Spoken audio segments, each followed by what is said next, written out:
Marshmallow Fanboy, back with another action figure review. This time, DC Multiverse Batgirl figure from the Gotham Knights video game series. The game hasn't released yet. It releases in October, but there's been a lot of buzz about it, including a biography for Batgirl that was poorly received because it made it sound like the way that she got over being paralyzed was just hard work. And so people were real mad because they're like, well, that's not how you become unparalyzed. We're not paralyzed because we're lazy. We're paralyzed because it's paralysis. There's nothing we can do about that. So DC changed that, though it was a weird way to write up the thing in the first place. I think even in the comic book she had like a microchip or something attached, so it was a little more plausible than hard work. It's Gotham Knights Batgirl. Very cool back image logo, or not image logo, but very cool picture of her. Again, looks like it could be right out of a comic book. It's a super cool thing. On the Aquaman one, it had sharks, and on this one, it has like a gargoyle. McFarlane's got to have, whoever's taking these pictures, got to have a lot of cool stuff in their workshop. But that is neither here nor there. Looks like there's a lot of hints of the Batgirl from Burnside, including sort of the two-tone uniform, and the fact that the overlay looks like kind of like the arms look like they're from a jacket, kind of leatherish, and the colors very Batgirl from Burnside. And the I don't know what you call them, but the things that attach the cape to the front shoulders, those look very Batgirl from Burnside, very Babs Tar. So let's open this up and see what we've got. Now that she's free of the plastic, let's take a closer look at her, starting with the card, as always. It's a very cool reproduction of the image on the back, and it is definitely an action figure, but it looks like artwork. It looks very cool. The photographer at McFarlane Toys is killing it. Killing it. Let's get into the figure a little bit more. This is her posed out, believe it or not, without the action figure stand. She posed pretty much like that without the stand. Oh, now she won't stand. There we go. Without the action figure stand. So with McFarlane Toys, I'm usually not able to stand them up very well. I don't know if it's because they're a heavier figure and I haven't found the center of gravity. But for the most part, I'm not usually able to pose them out very well without their poser thing. Okay, let's take a closer look. Cape is very cool. It's minimal.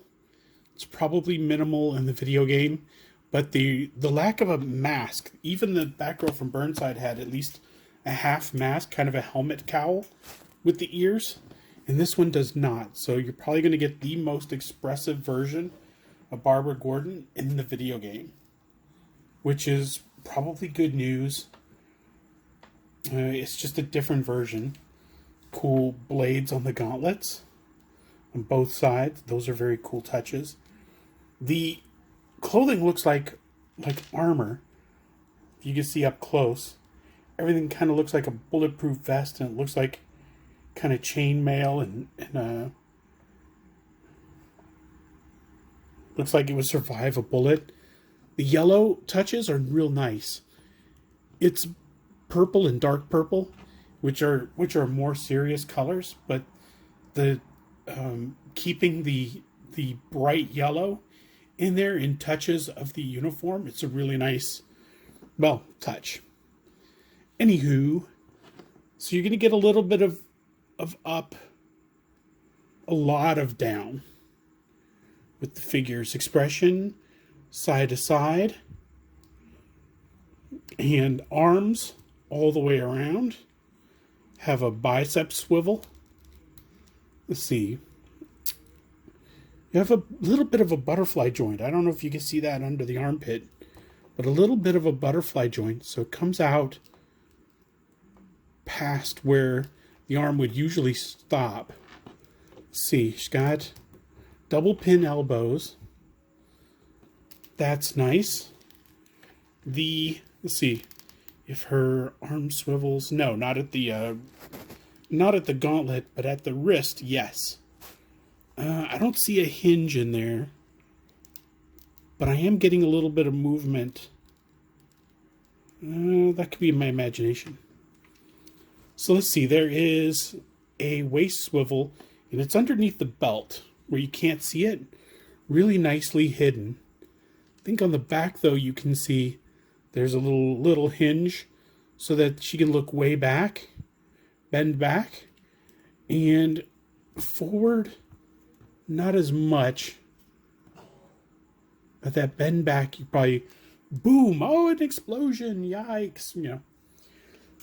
That kind of deal. Let's see, the legs have those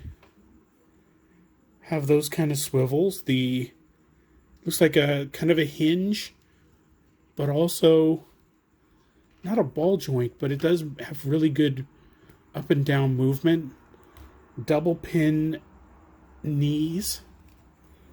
See, it does have the toe hinge. Has the, let's see, foot hinge, and let's see if it has the swivel or the rockers, and it does. A lot of good range of motion on this figure. Really nice figure. It's a really nice Batgirl figure. I think McFarlane has made 2 other Batgirl figures, one in the very first wave and one with the 3 Jokers wave. But this is probably the most different. Is there a better way to put that? It's been the most unique. Because, again, this is a figure based on a video game property. Kind of a cool stun baton with the pink at the ends, which are, you know, show up really nicely. They're completely different from the rest of the uniform, so they stand out a little bit better. But yeah, this is a really nice figure.